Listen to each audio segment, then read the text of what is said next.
So a big part of physics is kinematics, and kinematics is all about motion. And how are we gonna do stuff with motion if we don't know how to describe it? So in this video, I'm gonna show you multiple representations of motion. And what we first need to look at are things called reference frames. So reference frames are basically talking about your point of view when you're describing motion. So let's see an example here where we have two people in a car and one person standing in a bus stop. So let's say these two are in a car and there's one person standing here at the bus stop and this car is moving forward. So in this person's point of view or reference frame, this person would be staying stationary because the distance between them always stays the same even as the car moves forward. But in this person's reference frame, this person seems to be moving because as the car goes this way, the person standing at the bus stop is going to look like he's going to move to the left. And then same thing for this person. The person behind him will stay stationary relative to him and his point of view, but this person will look like he's moving. And of course, in this person's reference frame, these two are going to look like they're going to be moving, and he's the one staying stationary. So it's important to determine a reference frame so that you can define which way an object is moving. And we can do this using X, Y, and Z axes. To see this in action, let's draw a dot diagram. Okay, so for dot diagrams, you need to first specify your reference frame, which in this case will signify a reference frame using X, Y, and Z axes, or just X and Y axes if you're looking at just two dimensions. So here, this would be the positive Y direction, and this would be the negative Y direction, like when you're graphing things in math. And then here would be the negative X direction, here would be the positive X direction. So this is our reference frame. And a dot diagram basically uses dots to show motion. Let's say that this is going to be our origin, and the object is at the origin at t equals 0. And then we also need to indicate a delta t. And delta t is basically the change in time, or your time interval. So for every dot that's going to be here, we're going to say that it's going to signify 1 second passing. So let's say if I put a dot here, then this would be at t equals 1, because our delta t is defined to be 1 second.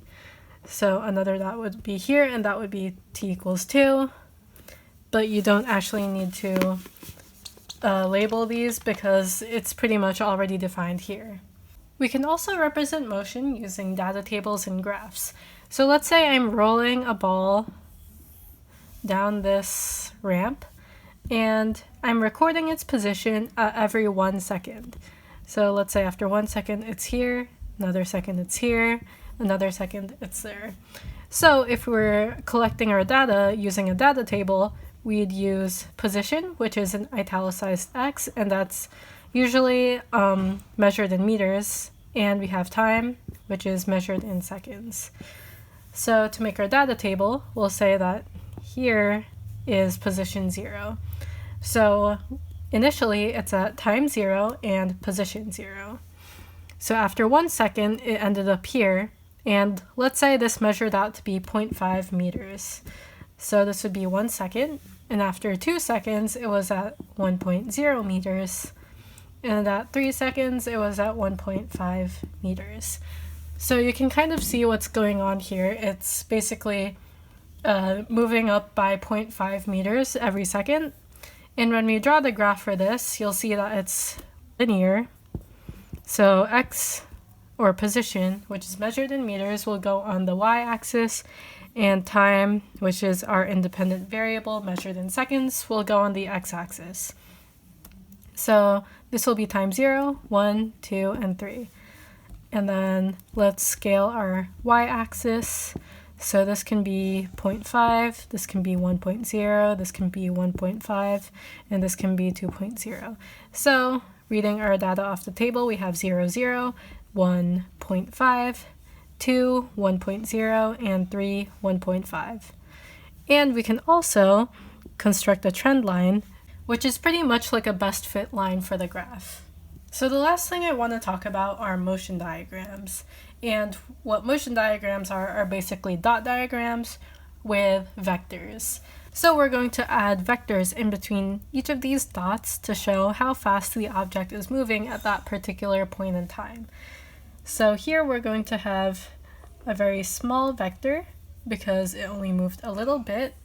And let's say our delta t, or time interval, is 1 second. So after 1 second, it only moved a little bit. After 2 seconds, it's starting to move a little more, and it's getting faster. And then in the middle here, we see that our vectors are pretty much the same length. So here, it's moving at a constant rate, or we can also say the velocity is constant. And then towards the end, it's getting slower and slower, and our vectors are getting smaller. So we can also label our vectors as v1, v2, v3, and on and on and on. So the last thing we need to add is our delta v. And delta v is our change in velocity. So we can see that here, up to about v3, our change in velocity is getting bigger because the vectors are getting longer. So you can say that delta v is slightly positive.